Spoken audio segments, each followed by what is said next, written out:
ನಮಸ್ಕಾರ ಎಲ್ಲರಿಗೂ. ನಾನು ನಿಮ್ಮ ಪ್ರೀತಿಯ ಸುಜಾತ. ಮೈ ಥಾಟ್ಸ್ ಚಾನಲ್ನ ಸಬ್ಸ್ಕ್ರೈಬ್ ಮಾಡ್ಕೊಂಡಿರುವ ನಿಮಗೆಲ್ಲ ಹೃದಯಪೂರ್ವಕವಾದಂತಹ ಧನ್ಯವಾದಗಳು. ಹಾಗಾದರೆ ಈ ದಿನ ನನ್ನ ಜೊತೆಗೆ ಏನೋ ಒಂದು ವಿಷಯವನ್ನು ಶೇರ್ ಮಾಡ್ಕೊಳ್ಳಿಕ್ಕೆ ಬಂದಿದ್ದೀನಿ. ಯಾರಾದರೂ ಚಾನಲ್ನ ಸಬ್ಸ್ಕ್ರೈಬ್ ಮಾಡ್ಕೊಂಡಿಲ್ಲ ಅಂದರೆ ಸಬ್ಸ್ಕ್ರೈಬ್ ಮಾಡಿಕೊಂಡು ಹಾಗೆ ಸಪೋರ್ಟ್ ಮಾಡಿ. ಇವತ್ತು ನಾನು ನಿಮ್ಮ ಜೊತೆಗೆ ಏನು ವಿಷಯವನ್ನು ಶೇರ್ ಮಾಡ್ಕೊಳ್ಳಿಕ್ಕೆ ಬಂದಿದ್ದೀನಿ ಅನ್ನೋದಾದರೆ, ದಾನಗಳಲ್ಲಿ ಅನ್ನದಾನ ಒಂದು ಶ್ರೇಷ್ಠವಾದ ದಾನ ಅಂತ ಹೇಳ್ತೀವಿ. ಓಕೆ, ದಾನ ಮಾಡೋದು ಓಕೆ, ಅದು ಒಂದು ಹಣವಂತರು ದಾನ ಮಾಡುವುದು ಓಕೆ. ಆದರೆ ಯಾರೇ ಒಂದು ತುತ್ತು ಅನ್ನವನ್ನು ಊಟ ಮಾಡುವಾಗ ಅವರ ಮನಸ್ಸಿಗೆ ಏನೂ ಕೂಡ ಬೇಜಾರಾಗಬಾರ್ದು, ಊಟ ಮಾಡುವ ಸಮಯದಲ್ಲಿ ಏನನ್ನೂ ಹೇಳಬಾರ್ದು ಅನ್ನುವಂತಹ ವಿಚಾರ ನಿಮಗೆಲ್ಲ ಗೊತ್ತಿರುವುದೇ.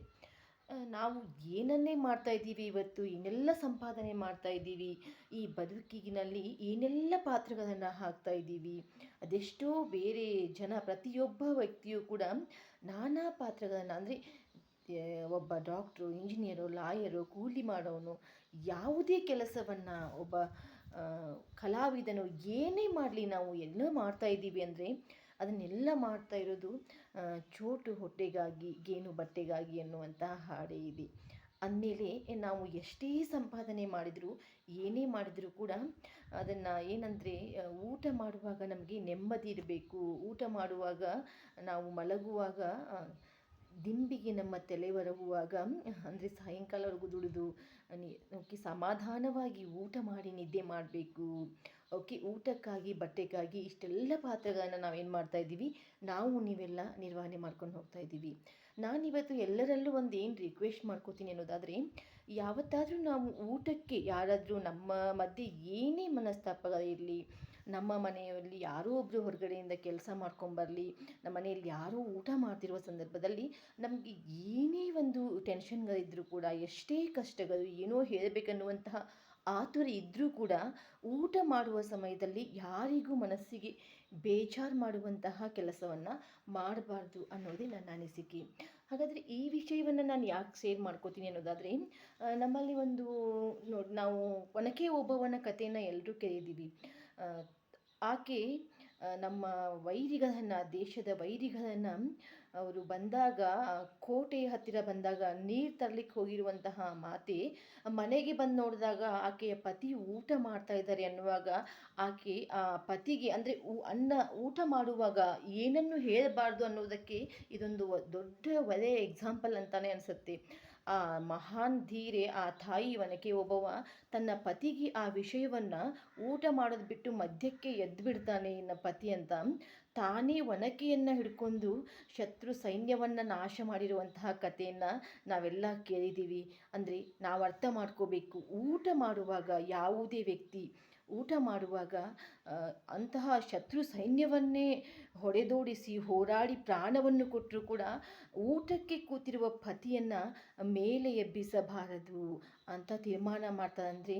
ಅಂದರೆ ಊಟಕ್ಕೆ ಎಷ್ಟು ಬೆಲೆ ಇದೆ. ಓಕೆ, ನಾವು ಏನೇನು ದುಡಿತಾ ಇದ್ದೀವಿ, ಏನೋ ಮಾಡ್ತಾ ಇದ್ದೀವಿ ಅಂದಾಗ, ನಾವು ಹಸಿವಾದಾಗ ನಮ್ಗೆ ಊಟ ಮಾಡೋಕ್ಕಾಗ್ತಾ ಇಲ್ಲ ಅಂದಾಗ, ಆ ಸಂಪಾದನೆಗೆ ಒಂದು ಅರ್ಥವೇ ಇಲ್ಲ ಅನ್ನೋದೇ ನನ್ನ ಅನಿಸಿಕೆ.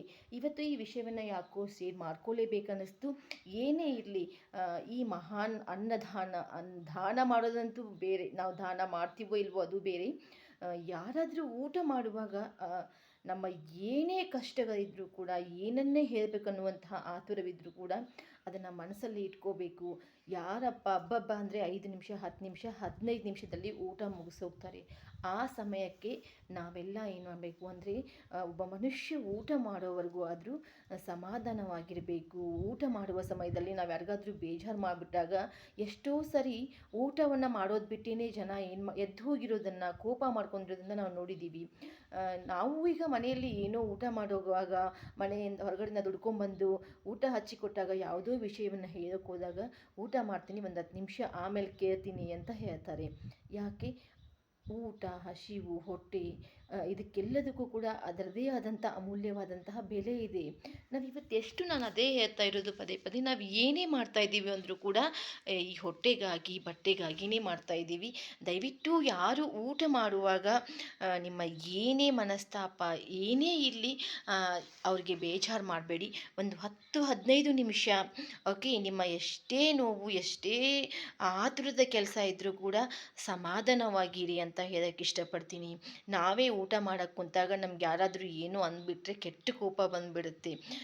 ಏನೇ ಮಾಡಿ ಏನೇ ಸಂಪಾದನೆ ಮಾಡಿ ನಿಧಾನಕ್ಕೆ ಸಮಾಧಾನವಾಗಿ ಒಂದು 10-15 ನಿಮಿಷ ಊಟ ಮಾಡಿ. ಓಕೆ, ನಿದ್ದೆಗೂ ಊಟಕ್ಕೂ ಅದರದೇ ಆದಂತಹ ಒಂದು ವ್ಯಾಲ್ಯೂ ಇದೆ.